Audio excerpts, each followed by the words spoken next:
What's the good word, y'all? It's your boy DKB here. So, wanted to discuss a rumor I've seen in the last 48 hours or so, and I haven't seen a ton of coverage. So, this one's really just kind of food for thought.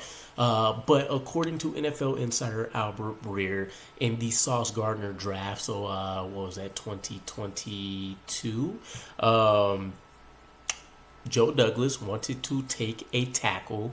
In this case, it seems like the player being regarded here is Ika Mekwanu, currently with the Panthers, over Sauce Gardner, which, I think Ika Mekwanu was drafted at number 6 or number 7. So, it obviously wasn't Garrett Wilson. But when you want to take a look at this in a vacuum, right, just a snapshot hearing what I said. Woody Johnson vetoes draft decision by Joe Douglas. I would imagine that carries long-standing implications here. And Robert Saleh, Joe Douglas, they played the good soldier so far during their tenure here. But I mean, realistically, even though this was the correct decision, if this is true from a talent perspective, and we'll kind of dive into that, I'd have to imagine this isn't the first time that Woody Johnson has felt comfortable or obligated to pretty much I don't even know what the word I want to say is, but for lack of better words, to veto a decision by Joe Douglas and or Robert Saleh when it comes to personnel, right? Now, again, arguing from a talent perspective, this is a clear win in Woody Johnson's favor. You compare Ika Mekwanu to Sauce Gardner.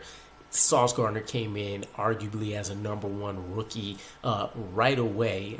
Not a number one rookie in and of itself, but the number one quarterback in the NFL, and then to come back and arguably repeat being the number one cornerback in the NFL once again is you couldn't ask for a better handheld pick. Ika Mekwanu, not so favorable, right? You take a look at some of the major storylines with him. There's been potential for the last year, even though they just drafted him, that maybe they bring in somebody else for competition and things like that. From what I've heard, 25 penalties over the last 2 years, 16 sacks.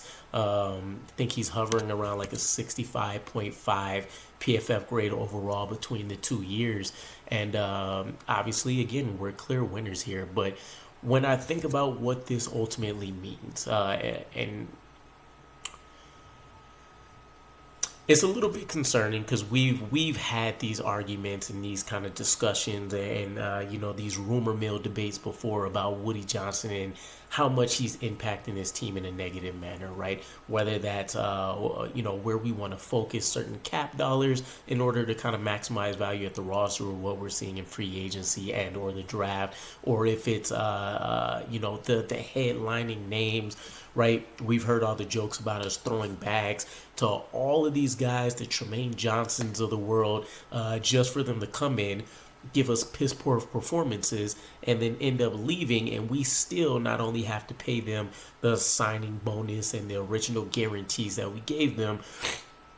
They also ended up hanging around on the dead cap space book for years and years and years after we let them go. And we knew almost immediately that we had to get rid of these guys. And so it's a little bit frustrating if that is the case. And again, for the larger debate here, this was a clear, smart move by Woody Johnson, if and in fact this is true.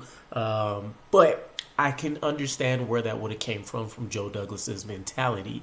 Mekhi Becton hasn't been healthy for a couple years. If he comes back, you can give him a number one, left tackle competition, kind of similar builds and all this kind of stuff, right? It would have been somewhat of a win-win. If Mekhi Becton wins, great. You could shift Ika Mekwanu off to the right side, who looked like he was going to be a better run blocker than pass blocker out of the gate anyways.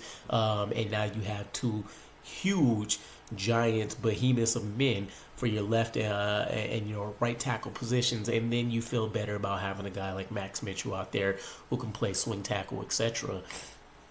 Mekhi Becton ended up being injured or anything.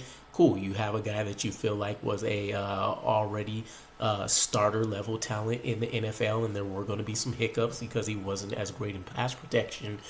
But even now, I can see the point where some people may argue we still should have went Ika Mekwanu, right? The offensive line has been so drastically terrible, right? Not only is it the fact that we can't stay healthy, we're actually seeing a recession in development with a lot of these guys. Mekhi Becton looks the worst he's ever had in the NFL. Laken Tomlinson has somehow performed worse than being one of the worst guards last year. And then, of course, you have Connor McGovern going down early. Joe Tippmann has looked good, but I would argue that that's just the nature of who some of these kind of players are when you think about the Elijah Vera Tuckers, the Joe Tippmans on the roster, and then obviously you have, Billy Turner and Max Mitchell and all these other guys that we brought in that had to rotate in at tackle and stuff. So all in all, I'm going to keep this short, but I figured it was worth discussing because it was an interesting sentiment, and who knows what will happen this year with us rolling around, right? Obviously,